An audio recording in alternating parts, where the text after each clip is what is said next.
Bien, creo que no se me había escuchado. Buenas noches con todos. Mi nombre es Rubén Guillermo López Rueda. Soy abogado por la Universidad Nacional Mayor de San Marcos, con estudios de maestría en Derecho Penal y Constitucional en la Pontificia Universidad Católica del Perú.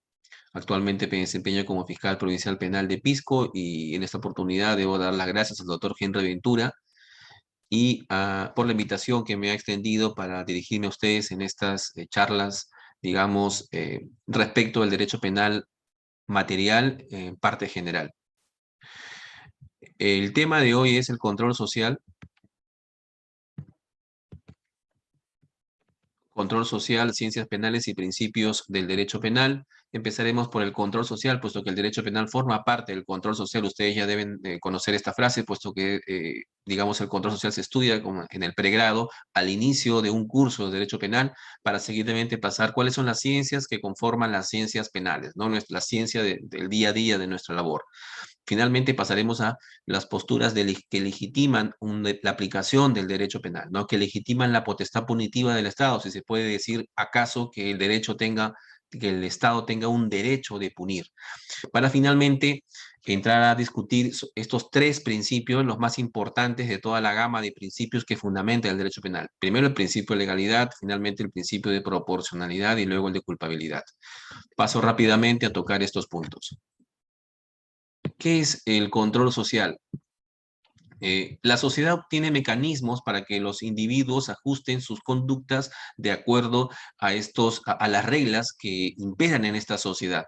Por tanto, la sociedad misma utiliza este control social como mecanismos a partir del cual la sociedad ejerce un dominio sobre sus integrantes que componen esta sociedad a fin de asegurar la estabilidad de la propia sociedad y la supervivencia de la sociedad. Si no tuviéramos mecanismos de control, la sociedad no existiría. Estaremos peleándonos en conflictos constantes unos y otros, ¿verdad? Por tanto, requerimos de mecanismos para cohesionar, para conformar una sociedad. Sin mecanismos de cohesión, sin mecanismos de control, no tendríamos ningún tipo de estabilidad, de supervivencia, estaríamos siempre viviendo, digamos, al acecho, como en el reino de la naturaleza. Pues bien, este control social impone límites a la libertad humana en sociedad y es instrumento de culturalización y socialización de sus miembros. Este control social, puesto que toda sociedad implica con un nivel de control, busca garantizar que las personas se sometan a las normas de convivencia, dirigiendo satisfactoriamente los procesos de socialización. Y la violencia es evidentemente consustancial a todo sistema de control social. El objeto de estudio de un control social, por tanto, es doble. Hay una conducta humana desvalorada socialmente, por ejemplo, una conducta, digamos, de los insultos, la conducta de manejar un vehículo en estado de ebriedad, es una conducta desvalorada, al menos inicialmente, en términos sociales. Ahí tenemos una conducta humana desvalorada o el insultar a los padres, el golpear a los amigos sin ninguna justificación, son conductas desvaloradas socialmente, ¿no? Partiendo primero del plano social. Y luego viene una respuesta social a esa conducta humana desvalorada. Por tanto, conducta desvalorada, conducta desviada, hablando en términos sociológicos, y respuesta social ante una conducta desviada son el objeto de estudio de todo control social. Y existen dos tipos de control, como ya lo hemos podido advertir en nuestras clases de la universidad. Existe un control social informal o un control secundario que lo vemos todos los días, ¿no? El sistema normativo de un control informal o control secundario está compuesto por los usos, por las costumbres, por las tradiciones, los códigos morales no escritos. Las sanciones las aplican los miembros más significativos de estos grupos, por ejemplo, en la familia, el padre o la madre; en el grupo de los amigos, el amigo que es, digamos, líder del grupo; en el ámbito religioso, el sacerdote, el cura, ¿no? Y estos controles sociales informales lo constituyen, por ejemplo, la familia, la educación, la religión, los medios masivos de comunicación, la actividad política. Hay un control social en la actividad artística de las personas en el ámbito de la investigación, en el ámbito de las clases universitarias, en el ámbito incluso de la actividad laboral. Hay un control social informal en las amistades. Y por otra parte, tenemos un control social formal. El control social formal lo constituye el derecho, o sea, el ordenamiento jurídico, y en concreto es el derecho penal. Por tanto, partiendo de aquí, ya empezamos a definir qué se entiende por derecho penal, no solamente como un conjunto de normas jurídico-penales, sino como un mecanismo de control social formal, ¿no? Por eso he querido iniciar esta disertación empezando pues justamente por el control social formal, puesto que el derecho penal es control social. El derecho penal forma parte del ordenamiento jurídico de una sociedad que define qué conductas son delito y establece cuáles son las consecuencias jurídicas ante la ocurrencia de un delito. Las más importantes consecuencias jurídicas, como ya lo vimos en un diplomado anterior, son las penas o medidas de seguridad como consecuencias jurídico-punitivas, y también la reparación civil, las consecuencias accesorias y las medidas aplicables a las personas jurídicas como consecuencias, digamos, jurídico-económicas de un delito. Pues bien, el derecho penal regula esto, regula qué es lo que se define como delito y cuál es la respuesta punitiva ante la ocurrencia de un delito.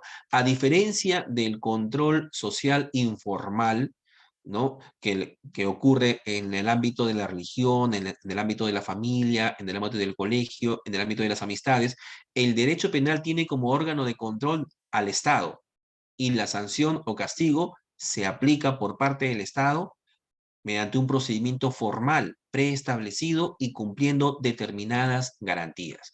A diferencia de la sanción que puedo tener, por ejemplo, ante una falta cometida en el ámbito académico, en el ámbito de la investigación, en el ámbito de las amistades, ¿no? En el control social, en el derecho penal como control social formal, el Estado es el que se encarga de, digamos, definir qué conductas son socialmente desviadas y cuál es el castigo que uno tiene que recibir, siguiendo un procedimiento de aplicación de la pena o de la medida de seguridad, de ser el caso, y cumpliendo con determinadas garantías o principios que deben guiar este procedimiento de aplicación o de realización del derecho penal.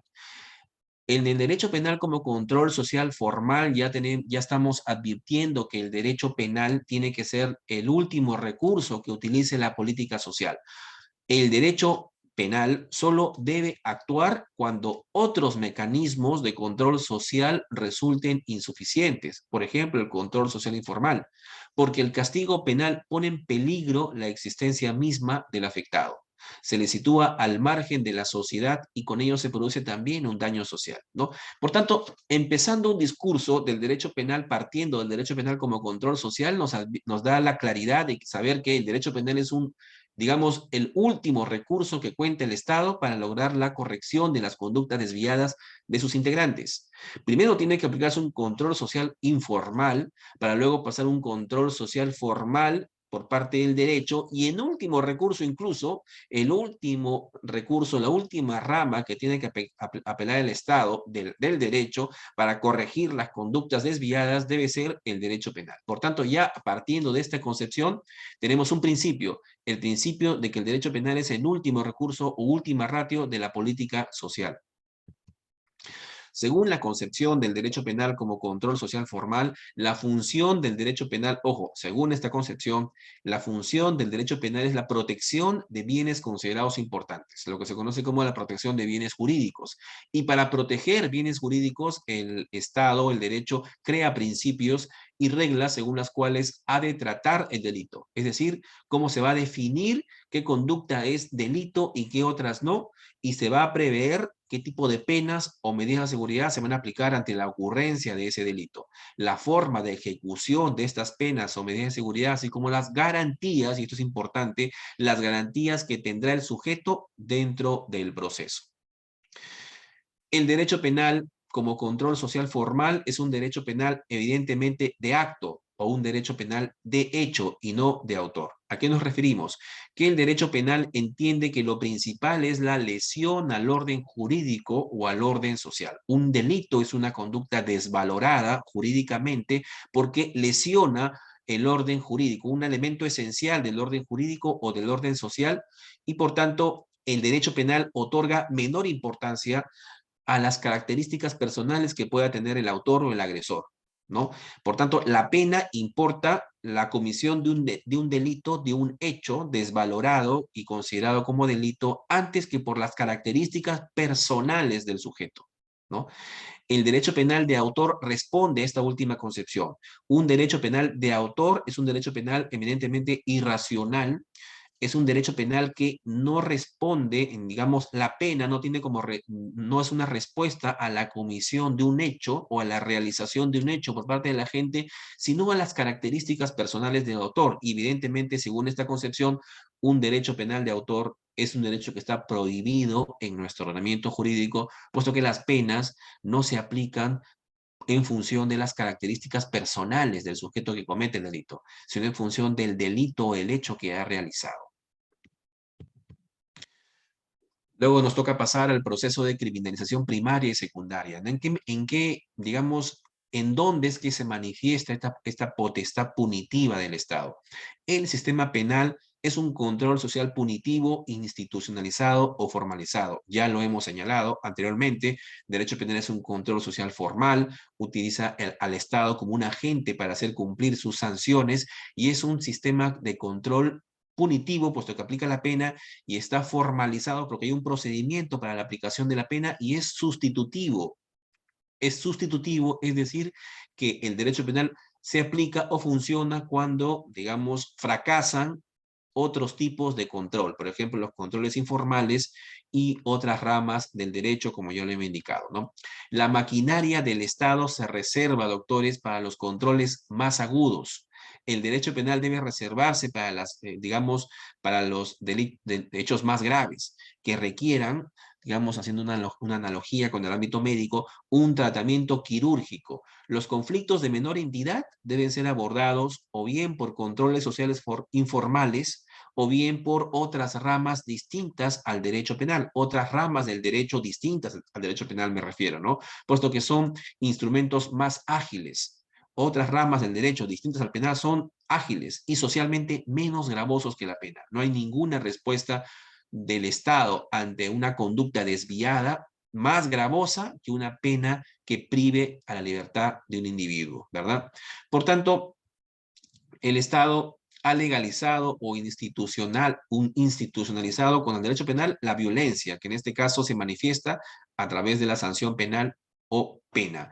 El derecho penal es un control social, por tanto, duro, porque utiliza la pena y la aplicación de la pena justamente como un mecanismo de corrección de conductas desviadas.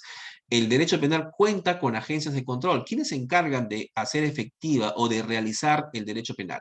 Las agencias de control, Policía Nacional, Ministerio Público, Poder Judicial, y estas agencias de control utilizan mecanismos normativos. La Policía Nacional, el Ministerio Público, el Poder Judicial cuentan con códigos, cuentan con directivas, con directrices, programas que buscan guiarlos en la atribución de una conducta delictiva a un individuo concreto.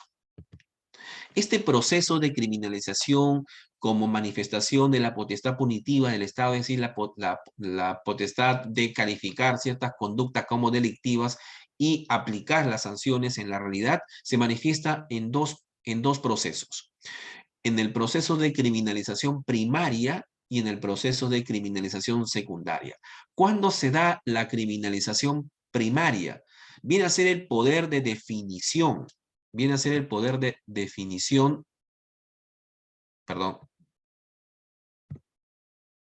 a través del cual el legislador erige en delictivas algunas conductas. Se trata, por tanto, de un programa que debe ser cumplido por las agencias del sistema. ¿Cuándo se da la criminalización primaria? Cuando el Estado, a través de un procedimiento, define qué conductas van a ser delictivas y qué otras no. Cuáles son las sanciones, penas o medidas de seguridad que va a aplicar ante la ocurrencia de una conducta que considera delictiva. Una criminalización primaria por parte del Estado se da a través de la actividad legislativa, por ejemplo. Es el legislador penal al momento de definir, proceso de definición, cuando una conducta es delictiva y cuál es la pena o medida de seguridad que le va a corresponder, que se manifiesta este proceso de criminalización primaria, es decir, a nivel del legislador, a nivel abstracto.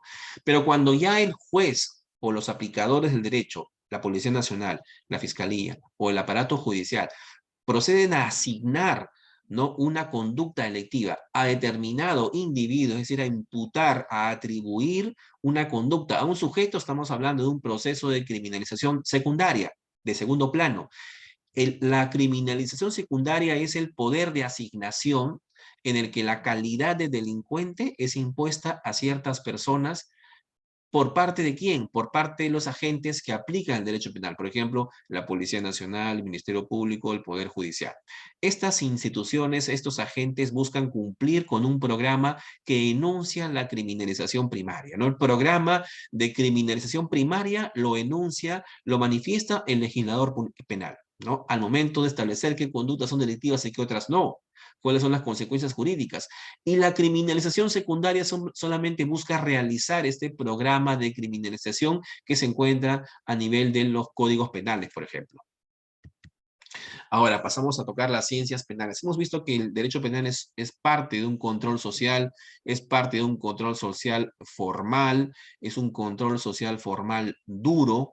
Hemos visto que el derecho penal institucionaliza la pena como digamos, la respuesta más gravosa que puede tener el Estado para corregir las conductas desviadas de las personas en sociedad, que el derecho penal que el derecho penal o una sociedad, digamos, no podría funcionar sin controles sociales y sobre todo sin controles sociales formales como el derecho penal, que este derecho penal es un derecho penal de acto y no de autor. Seguidamente vamos a pasar a tocar qué ciencias o qué ramas del derecho penal conforma esto que conocemos como ciencias penales. Y no son otra cosa que, en primer lugar, la criminología, en segundo lugar, la dogmática penal y la política criminal. El inicio o el estudio del derecho penal, parte general, no puede, digamos, soslayar o pasar por alto estas tres ramas que forman parte de las ciencias penales. La criminología es, en esencia, el aporte del conocimiento empírico sobre cuáles son los factores que determinan el origen del crimen y la lucha contra ella, ¿no? Por tanto, es el dato empírico, el dato, la información sobre dónde se origina el delito, cuáles son sus características. A partir de este dato, el legislador lo incluye en la elaboración de una política criminal. La política criminal transforma la experiencia criminológica, es decir, los datos, los estudios empíricos sobre la cantidad, calidad de los delitos, ocurrencia de los delitos según estratos sociales, según la ubicación de las personas en determinada área de la ciudad, según su profesión, según sus inclinaciones. Ese dato empírico que aporta la criminología es utilizado por la política criminal para brindar estrategias para digamos, combatir la criminalidad, ¿no? La política criminal es parte de la política pública que utiliza el Estado para combatir la criminalidad. Y la política criminal hace uso, justamente, echa mano del dato criminológico. Y finalmente, la tercera rama de las ciencias penales es eminentemente la dogmática penal.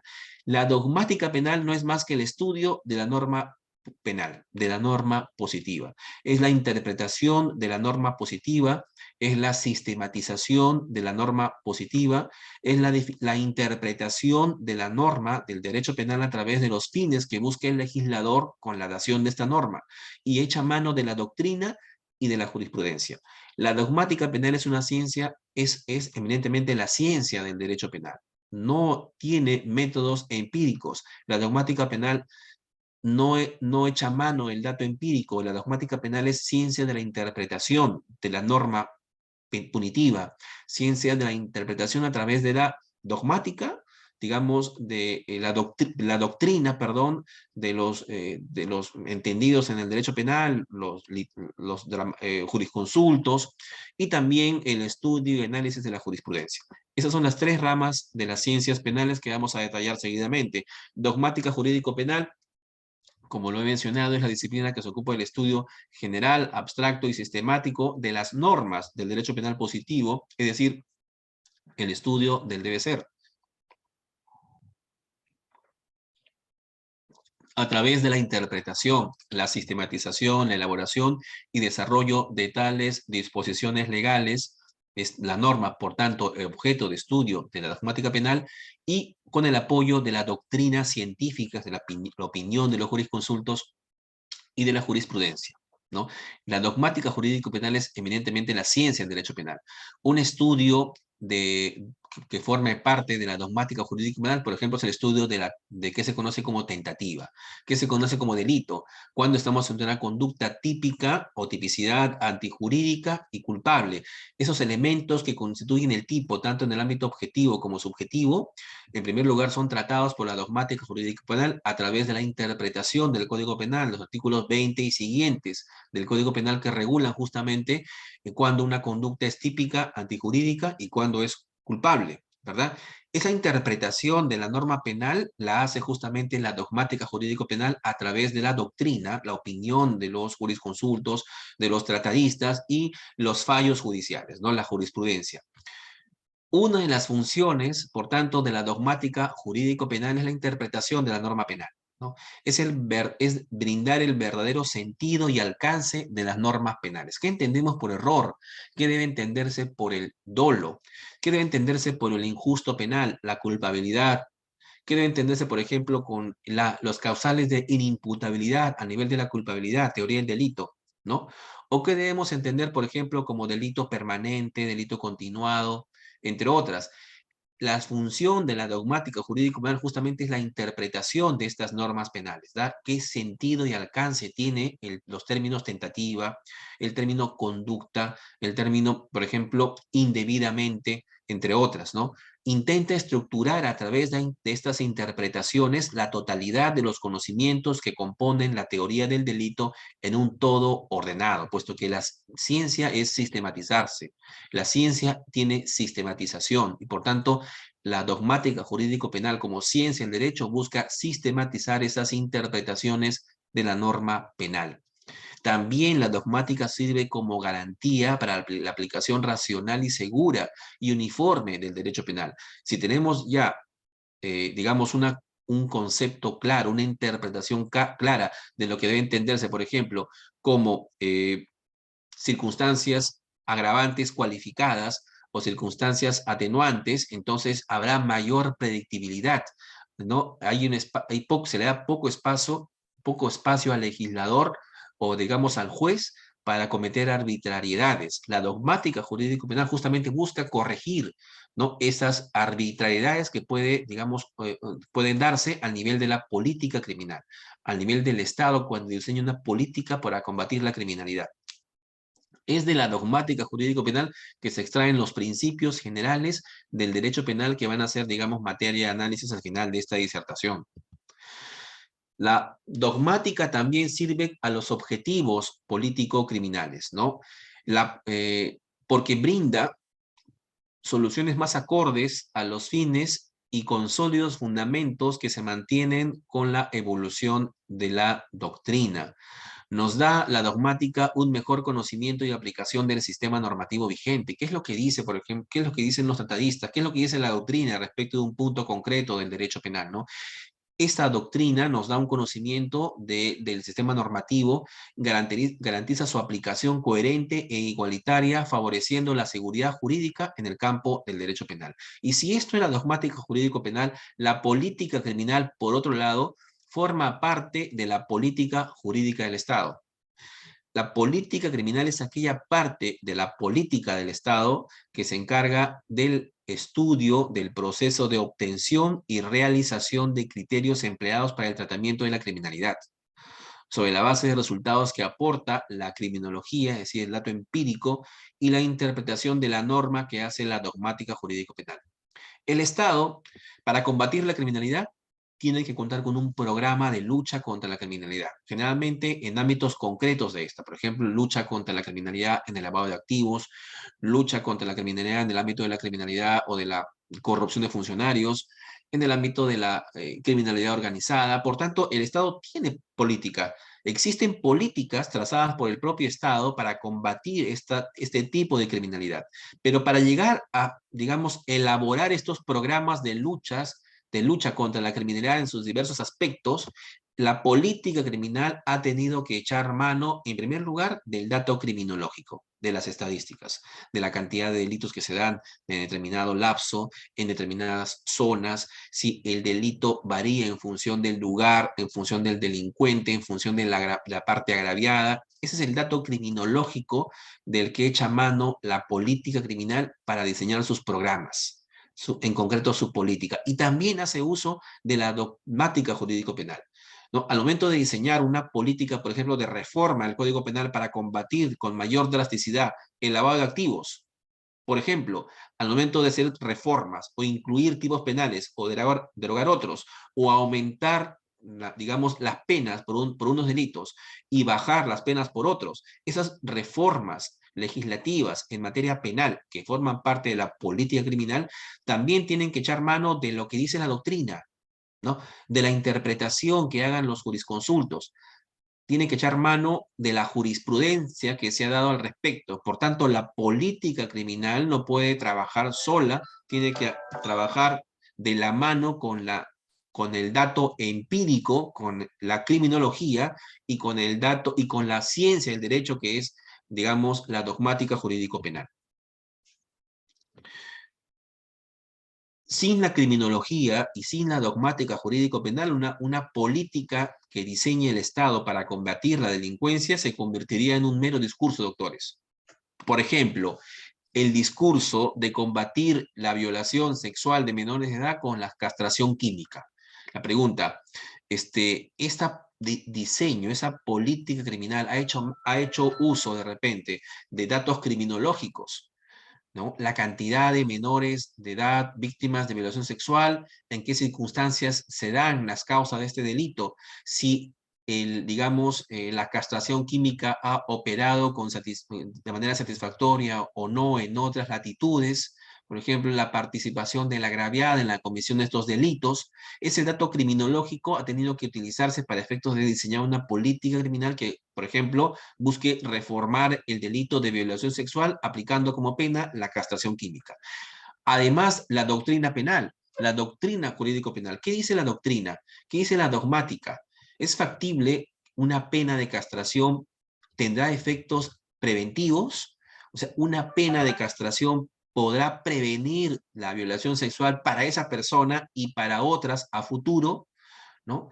Por tanto, la dogmática jurídico-penal sirve como límite, por tanto, una política criminal que busca en algún momento ser arbitraria, desproporcionada, irracional. Por ello es importante estas tres ramas del derecho, no tanto la criminología, el dato empírico, el estudio de las causas del delito vistos en la realidad misma, luego la dogmática jurídico-penal, la interpretación de la norma para finalmente entrar al diseño de cómo el Estado debe combatir la delincuencia. Vamos a pasar rápidamente por el tema de la criminología, que es, repito, el estudio de los procesos de criminalización antes que por el estudio de la conducta del delincuente. La criminología es, repito, el estudio de los procesos de criminalización. Se ha dejado de lado una criminología clásica en donde se entendía que la causa del delito estaba en la persona del delincuente. Recuerden ustedes, Lombroso, Ferri, Garófalo son representantes de la criminología clásica o tradicional en el entendido de que la causa del delito está en factores antropológicos, en factores físicos, y esto es antropología criminal. O bien la causa del delito está en factores no físicos, no antropológicos, sino en factores psíquicos del individuo. Y ahí estamos hablando de la psicología criminal. O los factores o las causas del delito están en el entorno social del individuo. Y ahí hablamos de sociología criminal. Pues bien, se ha dejado de lado esta criminología clásica, criminología positivista, Garófalo, Ferri, Lombroso, para entrar a una criminología crítica que rechaza los planteamientos antes mencionados y se centra más que todo, y como ya lo he indicado anteriormente, en los procesos de criminalización. Por tanto, hay que buscar el origen del delito, ya no en la persona del delincuente, sino en quien se encarga de definir qué conducta es delictiva y qué conductas no lo son. Por tanto, ya no hablamos de las causas del delito, sino hablamos de los procesos de criminalización, ¿no? Primaria, secundaria, ¿no? Los tipos de criminalización que hemos tratado hace un momento, ¿verdad? Entran aquí en la criminología crítica. Ahora tocamos el tema de la legitimación del derecho penal.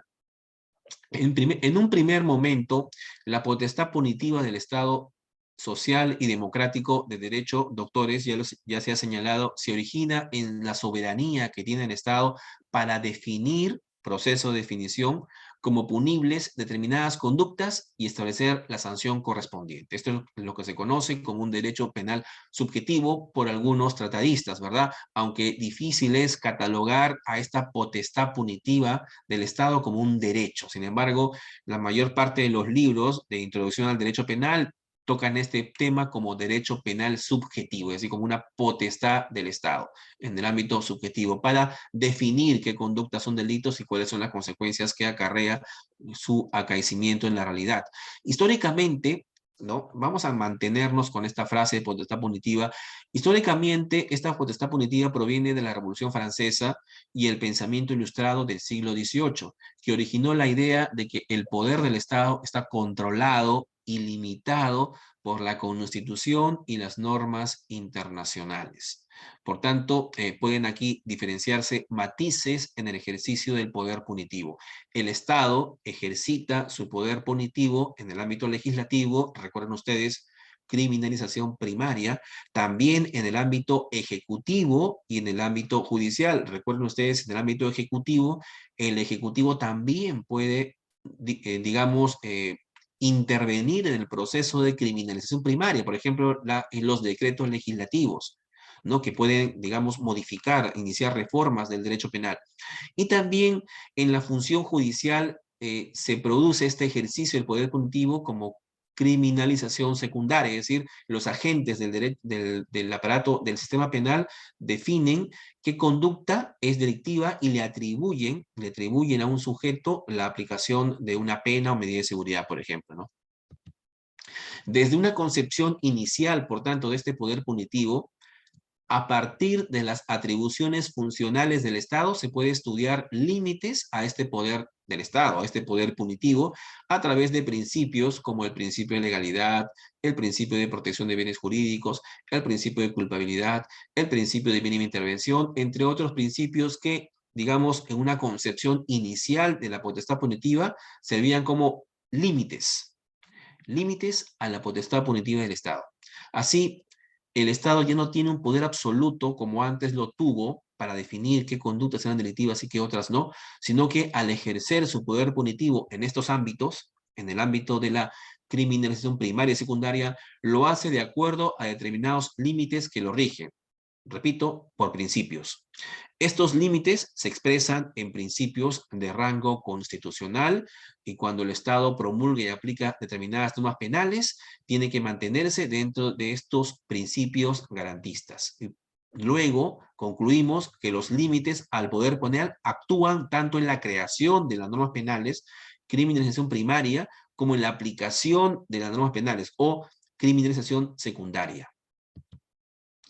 Vamos ahora a entrar a una concepción más actual de la potestad punitiva y entendiendo al principio o a los principios generales del derecho de corte constitucional, no solamente como límites a la potestad punitiva del Estado, sino como verdaderos fines, no fines de garantistas del derecho penal. Y eso lo vamos a ver seguidamente. Actualmente se conoce que la potestad punitiva del Estado establece conductas como delitos y la imposición de penas en el plano de la criminalización primaria y secundaria, ¿no? Que atraviesa dos tipos de discurso, un discurso garantista, dominante, mayoritario, y un discurso funcionalista. Este discurso garantista de la potestad punitiva del Estado empieza con la Ilustración o después de la Ilustración y de la Revolución Francesa en los estados, pasando por los estados clásicos, pasando por el estado de terror de la Alemania nazi, la irracionalidad absoluta del derecho penal, y luego pasando por la Segunda Guerra Mundial, los estados democráticos han utilizado este discurso de la legitimación del derecho penal. ¿Qué es lo que legitima, en definitiva, el derecho penal? Ya pasamos el tema de la potestad punitiva del Estado y el tema de que los principios buscan, digamos, limitar la potestad punitiva del Estado. Pero ¿qué, en definitiva, es lo que termina por legitimar un derecho penal? ¿Qué es lo que legitima la aplicación de una pena a un hecho en concreto? ¿No? Ferrajoli, que es el máximo exponente del garantismo del derecho penal, distingue entre fines y funciones del derecho penal. La función del derecho penal, dice Ferrajoli, es el rol concreto, real, que cumple el derecho penal en un momento determinado. Por tanto, una función del derecho penal y de la pena, doctores, se mueve en el ámbito del ser, ¿no? Cuando decimos, por ejemplo, se está combatiendo la delincuencia en distintos ámbitos, estamos hablando de una función del derecho penal que se desenvuelve, digamos, que se realiza en el ámbito de la realidad, en el ámbito del ser. Por el contrario, hablar de fines del derecho penal es hablar de, digamos, de una función ideal que debe cumplir el derecho penal. Es decir, los fines del derecho penal es la función ideal que debe cumplir el derecho penal en una sociedad determinada. Y cuando hablamos de fines, ya estamos hablando del plano del deber ser, entrando aquí ya a un discurso legitimador del derecho penal. Cuando hablamos de fines del derecho penal, estamos hablando de cuál es el discurso que, en definitiva, sirve para legitimar este derecho penal. Cuando un derecho penal se legitima, cuando cumple con los fines, cuando cumple con la finalidad, cuando estamos advirtiendo en el plano de la realidad que ese derecho penal en concreto está combatiendo la criminalidad, ¿no? Y por tanto, si en el ámbito de la realidad esa finalidad no se viene a cumplir, entonces se puede cuestionar que el derecho penal tenga ese fin en concreto, ¿no? Se puede cuestionar los fines del derecho penal. ¿Y cuáles son estos fines del derecho penal? Miren ustedes, desde la Ilustración y hasta nuestros días, los fines han sido eminentemente preventivos. Acá no estoy señalando, doctores, como ustedes seguramente han podido advertir, ¿no? Cuando se toca el tema de la teoría de la pena y los fines de la pena, inicialmente una finalidad o función retributiva de la pena, para luego pasar a fines preventivos o utilitarios. Aquí he obviado la finalidad retributiva de la pena por, bueno, por obvias razones, puesto que la retribución no es propiamente fin de la pena, ¿no? La pena no es el castigo por el mal producido. La pena no busca una justicia por el hecho cometido, no es una maldad que pague otra maldad, no es el ojo por ojo, no es la ley del talión, ¿no? La aplicación de una pena no tiene esa concepción eminentemente absolutista. La pena tiene finalidad preventiva o utilitaria, es decir, la aplicación de una pena sirve para prevenir delitos, no solamente en la persona a la que se aplica la pena, sino también a la colectividad en su conjunto. Por tanto, la finalidad de la pena es eminentemente preventiva o utilitaria según Ferrajoli. Y esta prevención se mueve en el ámbito de la prevención general, tanto positiva como negativa, y en el ámbito de la prevención especial. Ustedes dirán, ¿cómo podemos prevenir, o cómo el Estado busca prevenir delitos digamos, prevenir delitos con la imposición de una pena? En primer lugar, cuando el legislador define una conducta como delictiva, ahí hay una finalidad de prevención general positiva dirigida a la colectividad. Prevención general dirigida a la colectividad que se produce al momento del proceso de criminalización primaria, al momento de que el legislador establece una conducta como delictiva y las consecuencias de esta conducta. Por ejemplo, feminicidio, pena privativa de libertad de 30 años a más. Por ejemplo, ¿no? ¿Verdad?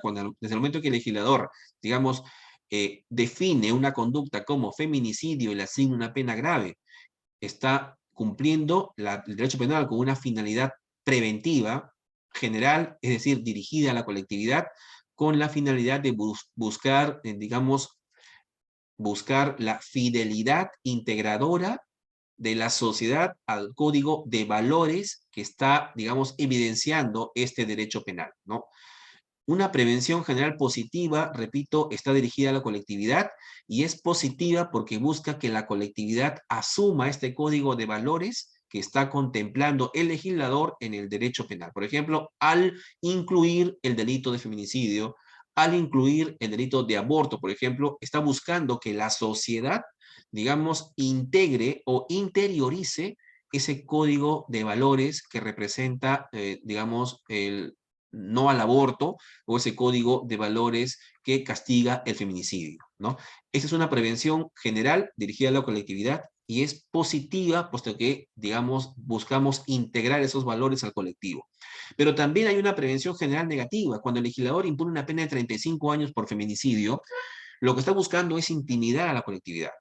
Y esa prevención, repito, general, porque está distribuida está destinada a la colectividad, es una prevención general negativa porque justamente busca el legislador sembrar miedo, busca intimidar, busca amenazar a la colectividad, ¿no? Con el acaecimiento de una pena grave en caso se den determinados delitos. Cuando el legislador impone penas graves por feminicidio o penas graves por homicidios calificados, ¿no? Lo que está haciendo es buscar que la colectividad no incurra en esos delitos por miedo, por temor, por amenaza de este mal que le puede acaecer, ¿verdad? Y también tenemos la prevención especial, la prevención que se da al momento del, digamos, al momento del proceso de, digamos, asignación de una conducta como delictiva. La prevención especial opera en el delincuente, es decir, la prevención especial opera en el momento de la criminalización secundaria, en el proceso de asignación, ya no en el proceso de definición de conductas como delictivas que le incumbe al legislador, sino en el proceso de definición de una conducta como delictiva que le incumbe a los agentes del sistema penal, por ejemplo, Policía Nacional, Fiscalía, Poder Judicial. Y esta prevención especial que recae en el delincuente puede ser positiva, que tiene que ver incluso con discursos como la resocialización, la reincorporación, la rehabilitación, básicamente el tratamiento penitenciario. Y una prevención especial negativa que está proscrita, que es la inocuización, es decir, el alejamiento, ¿no? Una prevención especial negativa, la aplicación de la pena con fines de prevención especial negativa en un individuo en concreto busca aislarlo por completo de la colectividad. Una prevención especial negativa no es propiamente una prevención especial, porque aquí no tiene ninguna finalidad de resocialización. Penas excesivamente largas y prolongadas, como la cadena perpetua, son penas que buscan prevenir una prevención, o digamos, son penas que manifiestan una prevención especial negativa y por tanto son penas arbitrarias e inconstitucionales, ¿no? De tal suerte que la cadena perpetua en nuestro reglamento jurídico tiene, digamos, una revisión de oficio cada 35 años. Por ahí, de repente, se está, digamos, aminorando un poco esta prevención especial negativa en la pena de cadena perpetua. Estos son los tipos de prevención especial y tipos de prevención general. ¿Cuáles son las críticas? Rápidamente ustedes pueden advertir las críticas que se han dado a estas finalidades preventivas en el ámbito de la prevención general y en el ámbito de la prevención especial. Los ciudadanos, doctores, de verdad se sienten intimidados o no delinquen porque están intimidados por la pena. O sea, el ciudadano realmente cuando advierte que el legislador ha regulado o ha impuesto una pena, digamos, de 30 a 35 años por delito de feminicidio, ellos van a dejar de delinquir por miedo a esa pena. ¿Se sienten intimidados? La respuesta puede ser negativa si advertimos que hay un grupo de sujetos que no se sienten intimidados. Es más, a partir de la, digamos, la regulación del feminicidio, no, esta figura del feminicidio en realidad no ha prevenido absolutamente nada. Con la aplicación del feminicidio y la introducción de sus penas graves, lo que ha ocurrido es justamente la proliferación y el aumento de las tasas de criminalidad en ese ámbito concreto de la delincuencia. ¿Por qué? El sujeto se siente intimidado con penas graves, por delitos graves como feminicidio. Hay sujetos que no están intimidados. Los reincidentes, los delincuentes habituales, ¿no? La criminalidad de cuello blanco, la criminalidad organizada, esas personas no están, pues, digamos, no se van a sentir intimidadas. Ellos no van a dejar de cometer el delito porque tengan miedo en la aplicación de la pena. Sin embargo, sin embargo, a pesar de que algunas personas no se sientan intimidadas, también es cierto que podemos, digamos, argumentar a favor de la prevención general negativa de que están en camino o están en proceso de internalizar el cumplimiento de la norma, ¿no? El cumplimiento de la pena. de las normas de convivencia. Ahora, otra crítica a la prevención general negativa. Se amenaza con imponer a alguien una pena para que el resto no delinca. Y por tanto, aquí se estaría utilizando a la persona como un medio y no como un fin. Es nuevamente una crítica que se hace a la prevención dirigida a la colectividad, ¿no? Y buscando una intimidación para que no, digamos, no delinca. Otra crítica a la prevención general positiva, esa prevención integradora, en realidad reafirma valores protegidos por el Código Penal. Existe en realidad predisposición favorable de los sujetos a estos valores.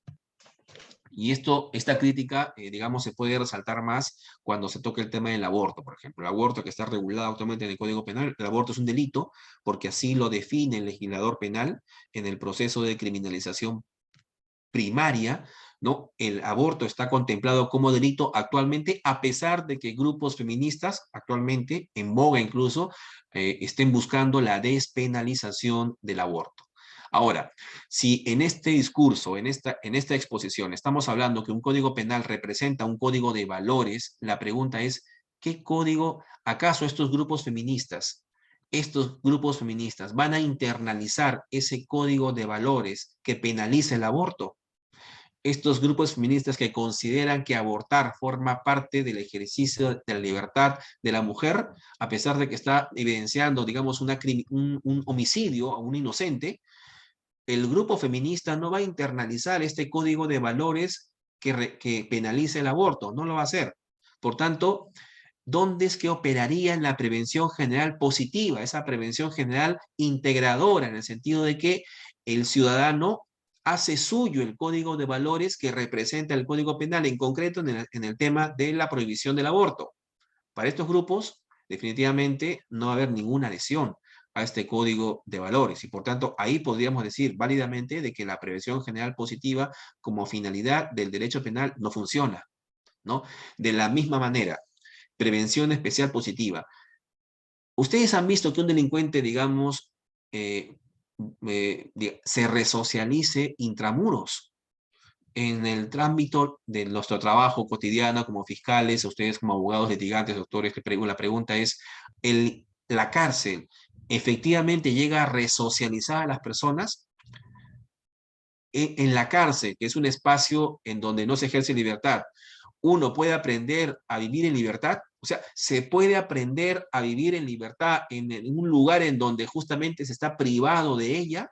La respuesta es negativa. Por tanto, la finalidad del derecho penal no sería una prevención especial positiva, una especial resocializadora, rehabilitadora. La cárcel es una escuela del crimen, lamentablemente. Es un espacio criminógeno que favorece la proliferación de la criminalidad por las altas tasas de reincidencia, entre otras. Y sin embargo, aún se mantiene la cárcel, puesto que no hay otro mecanismo, no existe, aún digamos, se mantiene la pena privativa de la libertad, ¿no? Porque hasta el momento no existen teorías, digamos, la postura abolicionista del derecho penal no ha, digamos, encontrado eco, puesto que no hay con qué reemplazar el derecho penal, sobre todo la pena. Bueno, a pesar de estas críticas, doctores, para Ferrajoli, que es el propulsor de esta concepción garantista del derecho penal y la que me estoy remitiendo en esta exposición, los fines preventivos sí legitiman la intervención punitiva, aunque es un discurso no del todo acabado, sin embargo, sí de alguna manera legitima la intervención punitiva. De alguna forma, la finalidad del derecho penal como finalidad de la prevención general y de prevención especial resocializadora sí termina por legitimar la intervención punitiva. Para Silva Sánchez, por otro lado, ¿no? Y además de la concepción de Ferrajoli, que la legitimación del derecho penal pasa por el cumplimiento de los fines que debe tener este derecho penal, y hemos visto fines de prevención, para Silva Sánchez, si todo el sistema penal funcionara óptimamente para hacerlo eficaz, se emite el mensaje de que la pena se cumplirá efectivamente y por tanto sí, el aparato del sistema penal sí cumpliría la función de prevenir delitos. Por tanto, esa dicotomía que existe entre prevenir delitos. Se puede lograr prevenir delitos manteniendo un nivel de eficacia y de la misma manera un nivel de garantías, ¿no? nivel de eficacia y nivel de garantías.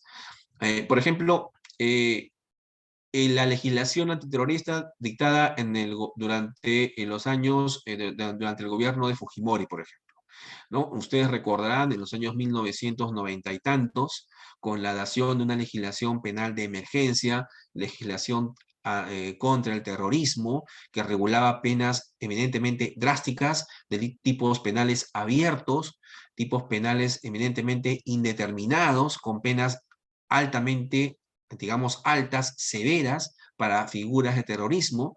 Esta legislación, claro, sin dejar de mencionar el procedimiento penal, que digamos el proceso penal fue modificado para justamente la aplicación de este sistema de lucha contra la criminalidad de emergencia, contra el terrorismo. Digamos, esta opción político-criminal de alguna manera rindió sus frutos. Sin embargo, ustedes recordarán que esta legislación penal de emergencia que buscaba combatir el terrorismo en su momento incluía flagrantes violaciones de derechos humanos, de derechos constitucionales, violación de principios del derecho penal, ¿verdad? Que incluso ameritaron pronunciamientos del Tribunal Constitucional y de la Corte Interamericana de Derechos Humanos. Ahí, por ejemplo, hemos tenido una finalidad preventiva del derecho penal, pero, digamos, de alguna manera, con un bajo nivel de garantías, ¿no? La idea o el ideal, doctores, es mantener esa misma eficacia punitiva, esa misma eficacia de prevenir delitos, pero con el mismo nivel de garantías. Ese es el ideal que se busca, ¿no? Tanto por Ferrajoli como por el profesor Silva Sánchez. El Código Penal debería lograr, por tanto, la adherencia de todos, ¿no?, al código moral que representa el Código Penal. Aunque esto no se produzca, de alguna manera algún sector de la sociedad puede no estar de acuerdo con el código de valores que representa el Código Penal, por ejemplo, el aborto, por ejemplo, el feminicidio. ¿Y por qué feminicidio? Porque involucraría una discriminación al hombre, ¿verdad? Un feminicidio, una figura delictiva en agravio de una mujer por el solo hecho de serlo. Algunos no se sentirán, digamos, representados en ese código moral que está enunciando el legislador penal en determinados delitos, como, digamos, feminicidio o aborto, y sin embargo lo que se busca simplemente es que sea un nivel de respeto de todos a ese código penal, ¿no? El derecho penal no busca que todos se adhieran a su código de valores, sino que al menos lo respeten. Al menos respeten este código de valores que representa el Código Penal. Y por tanto, por ahí estamos zanjando ese cuestionamiento a los fines del derecho penal como fines de prevención general positiva y negativa. Ahora vamos a pasar con el tema de los fines garantistas. ¿El derecho penal debe tener una finalidad únicamente preventiva o utilitaria o también tiene que tener fines garantistas? A fines del siglo XIX y comienzos del siglo XX se da una fuerte corriente de resocialización, pero entendida como un tratamiento médico al delincuente, ¿no? Como si fueran personas enfermas mentales, físicamente delincuentes o influenciados por su entorno social. Esto ya lo señalamos hace un momento, ¿no? En la criminología clásica o positivista. La opción utilitaria de la pena eh, tiende, por tanto, a la expansión del derecho penal, ¿no? Una función preventiva de la pena, de alguna manera, va a tender a expandir un derecho penal, ¿no? A la maximización de la intervención penal. ¿Por qué? Porque si la pena tiene fines preventivos, más pena acarrearía más intimidación. Y más intimidación acarrearía más pena que reafirmaría más, digamos, en mayor medida, los valores que representa el Código Penal. Por tanto, se crean más delitos, se crean más penas y ello conlleva a un aumento, evidentemente, de la restricción de los derechos fundamentales. Por ello, el profesor Silva Sánchez, Jesús María, un profesor español, en su libro Aproximación al Derecho Penal Contemporáneo, ha señalado que el derecho penal no solamente se legitima con fines preventivos y utilitarios, y a esto va, digamos, y aquí entramos a la parte medular de esta disertación, de esta exposición. El derecho penal no solamente se legitima teniendo fines preventivos o utilitarios, sino también se legitima teniendo fines garantistas. El derecho penal se legitima con fines garantistas. ¿A qué me refiero? Los principios reconocidos o deducidos de la Constitución no solamente sirven para limitar o no solamente deben ser entendidos como límites a la potestad punitiva del Estado. Los principios forman parte de la finalidad de un derecho penal, porque son principios, tienen efecto normativo vinculante para el legislador penal y para el operador legal. Por tanto, minimizan la intervención penal y maximizan la libertad.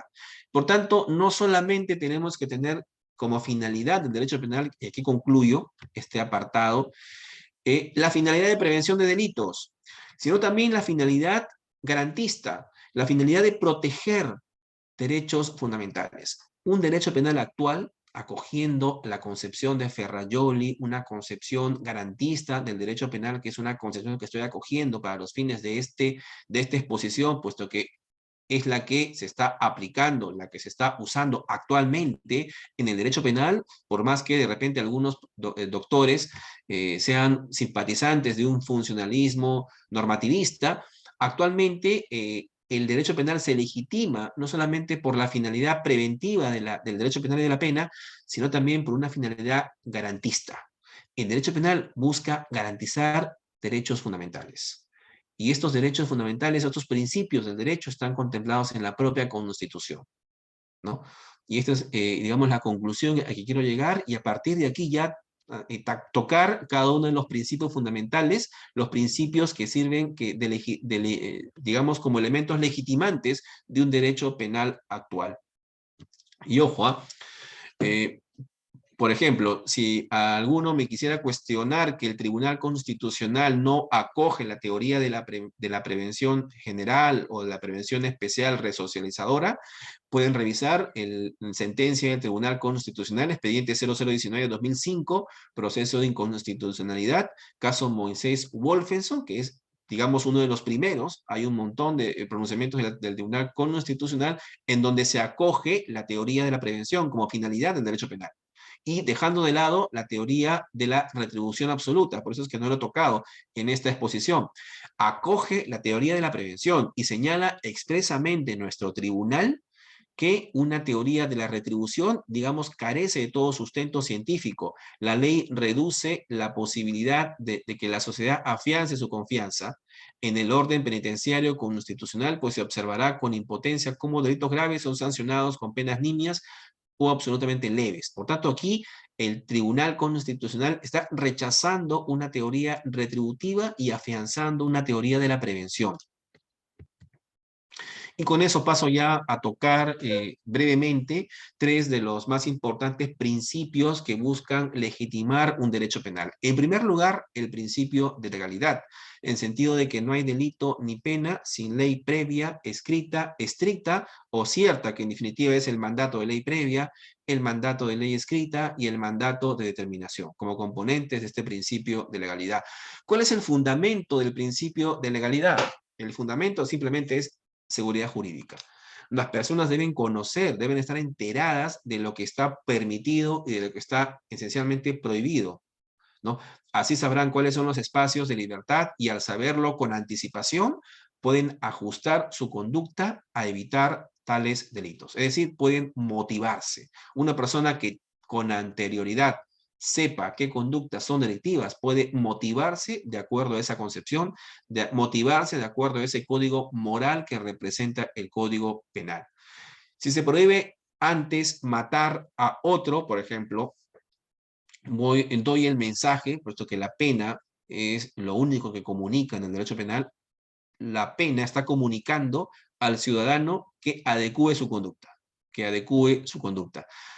Otro fundamento del principio de legalidad es la libertad, ¿no? Para que la norma motive, dicen algunos, debe ser conocida previamente por las personas que intenta motivar, y esto favorece a los espacios de libertad. El individuo ejerce su libertad sabiendo qué conductas son delictivas y qué otras no lo son. Por tanto, la retroactividad benigna, cuando se aplica una ley penal a hechos anteriores a su vigencia, no se sustenta en seguridad jurídica.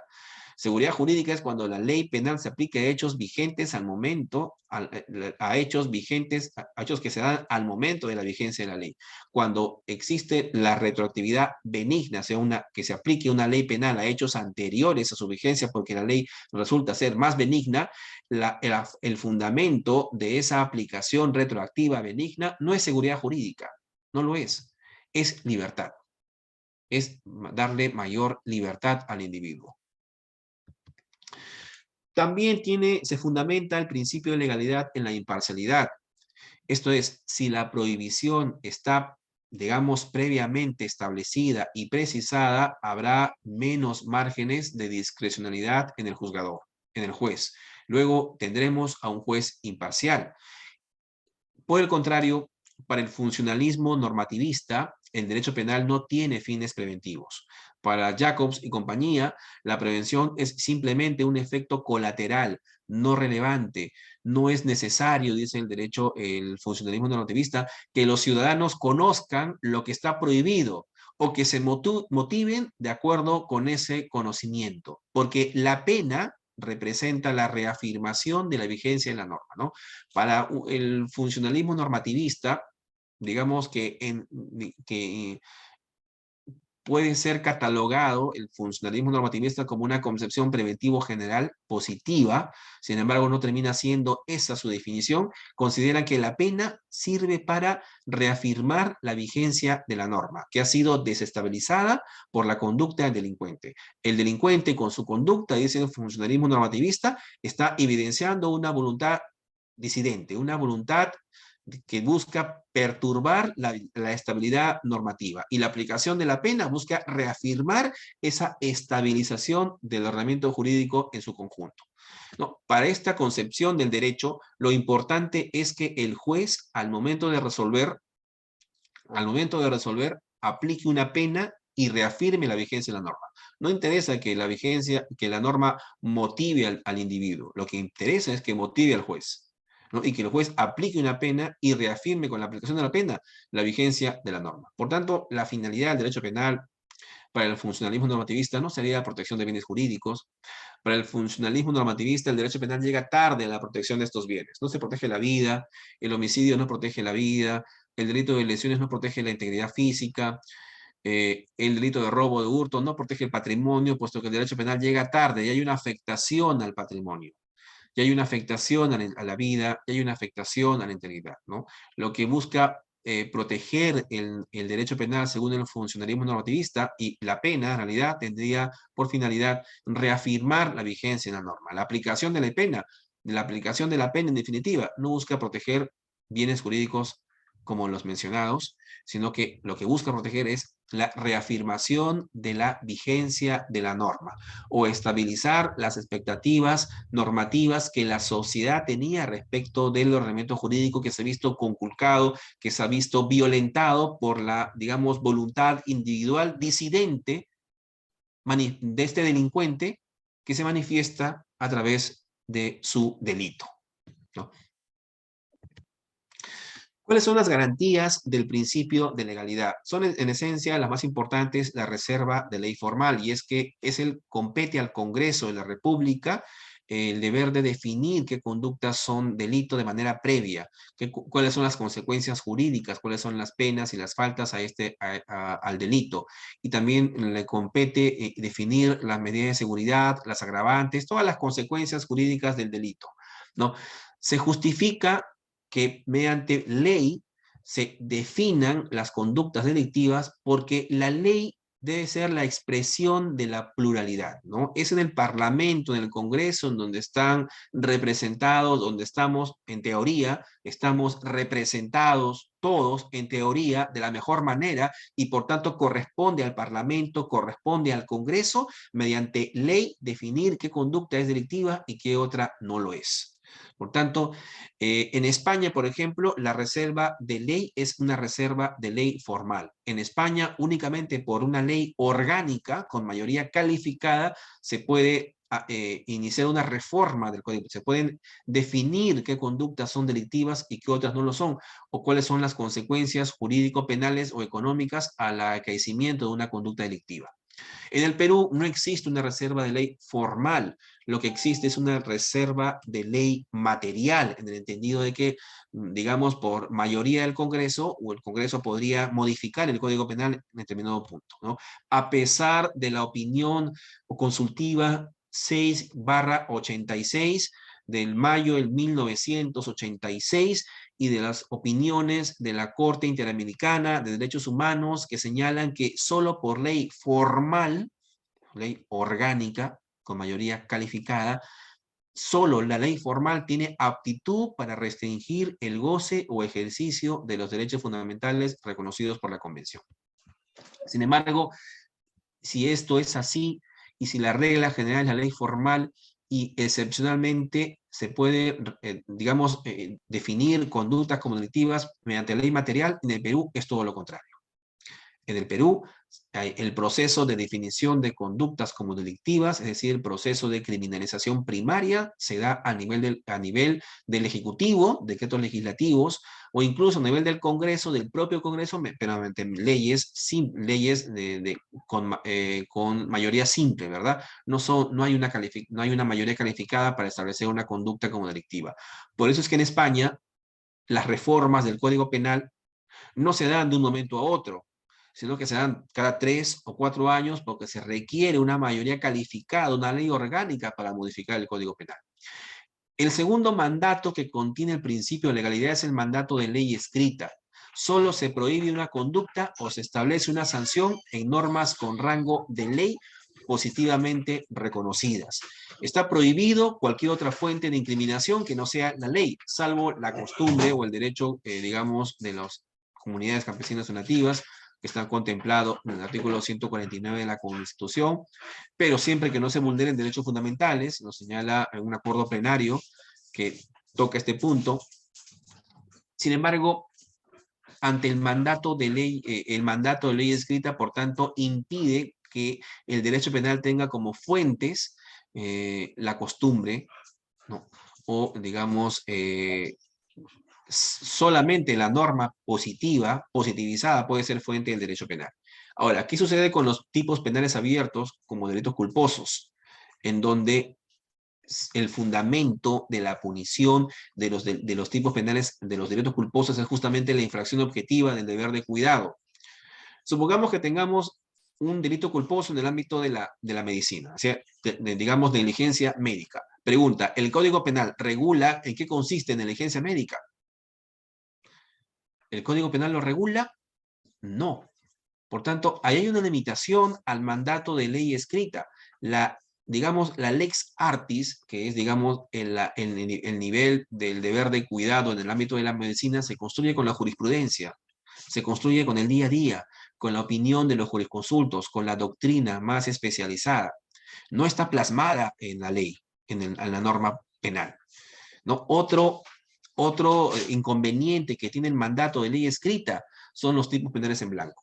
Los tipos penales que para su concreción se remiten a normas extrapenales, digamos, de igual nivel o jerarquía o de distinto nivel. ¿Ya?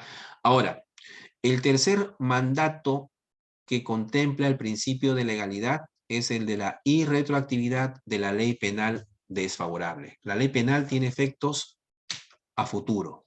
La ley penal tiene efectos para hechos acaecidos durante la vigencia de la norma.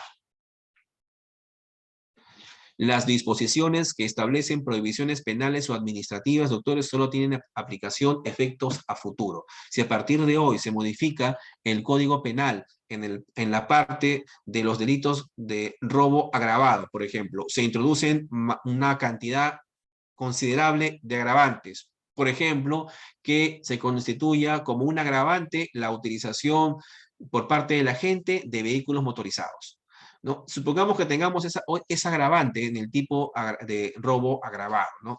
Esa ley penal prohibitiva tendría que aplicarse a hechos acaecidos a partir de la vigencia de esa norma, no antes. Por tanto, hay una prohibición de retrotraer los efectos de una ley penal que resulta ser desfavorable.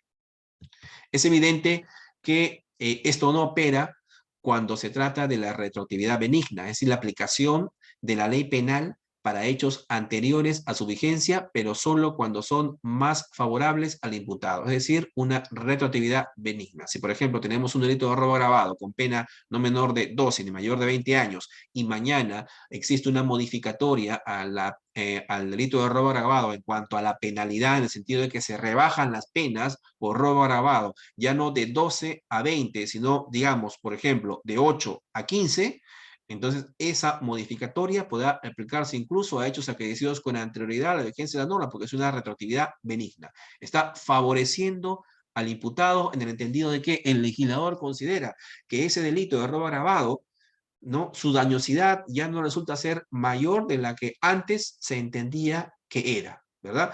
A partir de la modificatoria, la dañosidad del delito de robo agravado es menor y por tanto esto se traduce en la menor entidad de las penas. Por tanto, esa norma se podrá aplicar a hechos anteriores a la vigencia de esa norma porque es una retroactividad benigna. Pero la regla general es que no opera esta retroactividad cuando es, digamos, desfavorable al imputado. Y el cuarto mandato que contempla el principio de legalidad es el mandato de certeza. La conducta, digamos, el legislador durante el proceso de definición, durante el proceso de criminalización primaria, tiene que determinar de manera clara qué conducta es considerada delictiva, ¿no? Ese mandato de certeza está dirigido, por tanto, al legislador. Tiene que haber un grado de certeza, un grado de determinación de la conducta prohibida para que la sanción pueda ser conocida por el ciudadano promedio.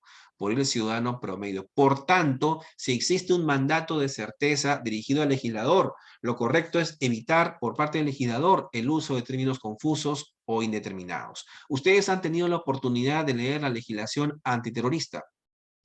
La legislación antiterrorista en su momento, que representaba una opción político-criminal para luchar contra el terrorismo en los años 90, estaba plagado de términos confusos e indeterminados. Y actualmente, si ustedes revisan el decreto ley que regula, que tipifica el delito de terrorismo, esa tipificación es eminentemente ambigua, confusa, de tal suerte que una conducta de robo podría calzar fácilmente en una conducta terrorista. Por tanto, esa legislación antiterrorista en su momento adolecía de esta certeza, de esta taxatividad, este principio. Por tanto, era vulneradora de principios del derecho penal, vulneradora de la propia Constitución.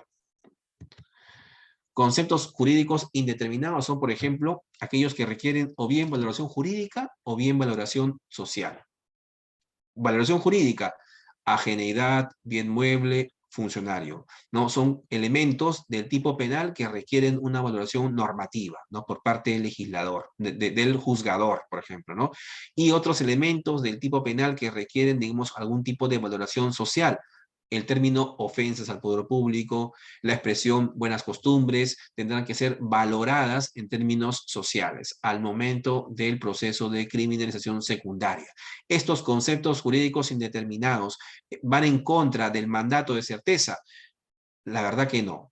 ¿Por qué? Porque no todo puede ser determinado. Una conducta prohibida no tiene que ser taxativamente determinada al extremo. Se permite niveles de indeterminación como estos conceptos, por ejemplo. Ahora, tampoco podemos llegar al ámbito de los excesos, ¿verdad? Incluir de manera excesiva, digamos, una cantidad considerable de verbos rectores, por ejemplo, en el delito de receptación, que incluye verbos rectores como recibir en donación o en prenda, pero no contempla la posibilidad de que, por ejemplo, se reciba con otro título una persona que recibe un bien, digamos, un bien robado o hurtado con otro título que no sea para la donación o la prenda, por ejemplo, que sea para usarlo, ¿no? Técnicamente, en ese tipo de receptación no está incluido, porque justamente con el afán de incluir, ¿no?, de ser eminentemente taxativo, termina por dejar o no incluir a determinadas conductas que deberían estar. O la sobreinclusión, ¿no? Se incluyen conductas que no se pretendían incluir como figuras delictivas, ¿no? Por ejemplo, en el delito de terrorismo, como ya lo he mencionado. el decreto ley 25475 regula de manera eminentemente amplia, vaga, el delito de terrorismo de tal suerte que podrían calzar en este delito de terrorismo figuras que no se pretendían inicialmente incluir, ¿no? Y solamente menciono el tipo legal de terrorismo, ¿no? El que provoca, crea o mantiene un estado de zozobra, alarma o temor en la población o en un sector de ella, realiza actos contra la vida, el cuerpo, la salud, la libertad, la seguridad personales o contra el patrimonio, ¿no? Etcétera, ¿no? Esa redacción, si ustedes revisan, se toman la delicadeza de revisar el artículo 2 o 3 del decreto ley 25475, que es la legislación contra el terrorismo, van a advertir que esos tipos penales son eminentemente ambiguos, muy amplios, calzan cualquier tipo de conductas, no necesariamente las conductas terroristas.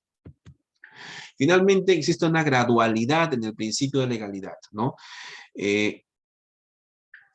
La determinación, el mandato de certeza tiene que ser, digamos, mayor en los supuestos de hecho que en las consecuencias jurídico-penales, ¿no? O mayor en los supuestos de hecho que en las causas de exclusión del injusto. Por ejemplo, tiene que haber mayor certeza cuando el legislador defina una conducta como prohibida que aquella exigencia de certeza cuando el legislador desarrolle una causa de justificación como la legítima defensa. Pero pregunto, actualmente, en nuestro Código Penal, ¿existe una definición extensa, digamos, de la legítima defensa? Sí. En la legítima defensa se han regulado hasta presupuestos, ¿no? Lo que no ocurre con otras causas de justificación, como por ejemplo el ejercicio legítimo de un derecho.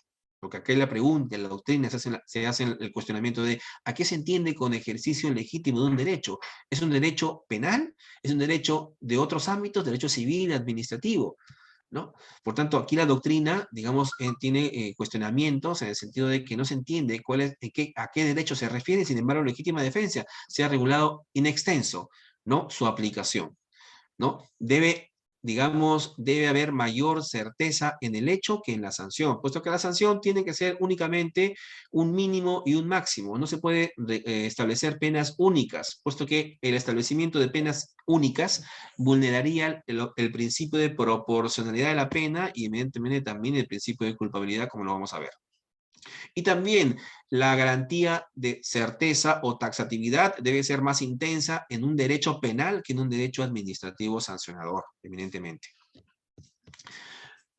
Paso a tratar el principio de proporcionalidad muy rápidamente, entendido como el principio que prohíbe los excesos en el derecho. El Estado no puede excederse en el ejercicio de la actividad punitiva. Consiste, por tanto, este principio en la búsqueda de un equilibrio entre el poder penal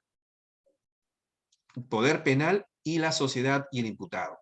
¿Dónde está plasmado este principio de proporcionalidad? En el título preliminar, artículo 8 de nuestro Código Penal. La pena no puede sobrepasar la responsabilidad por el hecho. Las medidas de seguridad solo pueden ser ordenadas por intereses públicos predominantes. Por tanto, la intervención del poder penal no puede generar, doctores, mayor daño que el delito mismo. No se puede pretender aplicar una pena, digamos, de 20 años, que es el máximo del robo agravado, a una figura bastante disminuida de robo agravado cuando, por ejemplo, existe una sola agravante. Y por tanto, prácticamente sería racional aplicar una pena de 2 en lugar de 20, ¿verdad?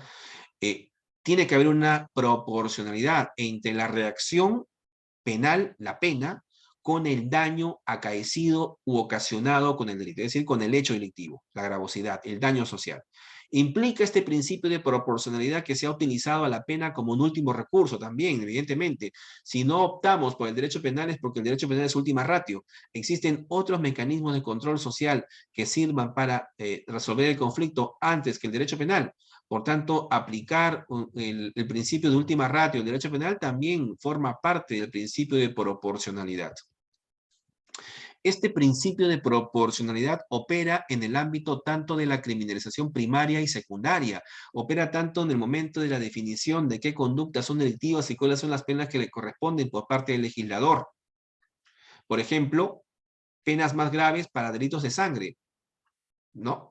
Como el homicidio, como el feminicidio, como las lesiones, y penas menos graves para delitos patrimoniales, ¿no? Como el hurto, como los robos, y sin embargo ocurre todo lo contrario. Tenemos figuras de delitos patrimoniales, como el robo agravado, que resultan siendo más, digamos, penas mayores que las penas para delitos de homicidio, por ejemplo, dando a entender que el patrimonio es un valor, tiene mayor valor que la vida en sociedad, ¿no? Ojo, el Código Penal siempre comunica algo, ¿no? El Código Penal tiene un código de moral, ¿no? Detrás de la ley penal existe una, digamos, una determinada concepción de la sociedad que el legislador penal busca proteger, busca afianzar en la sociedad.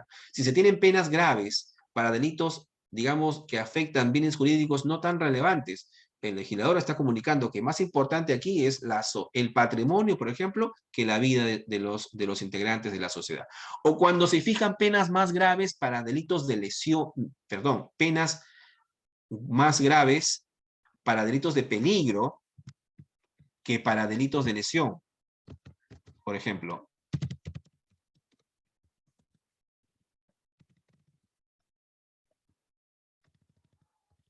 disculpen aquí la aclaración, y es que con la expansión del derecho penal, y ustedes lo conocerán mejor que yo, han tenido que, digamos, escucharlo, existe una proliferación, una hemorragia de figuras delictivas que terminan castigando o protegiendo no, ya no solamente la lesión de bienes jurídicos, sino el peligro de estos bienes. Es más, existen, además de los bienes jurídicos tradicionales, digamos, individuales, como la vida, el patrimonio, la libertad, ¿no? Bienes jurídicos colectivos, o bienes jurídicos supraindividuales, que están más allá de la individualidad, como por ejemplo la seguridad en el tráfico rodado, la seguridad en el tráfico viario, la salud pública, entre otros. Por ejemplo, por tanto, delitos que busquen proteger bienes jurídicos colectivos, por tanto, son delitos, representan una ampliación desmesurada del derecho penal.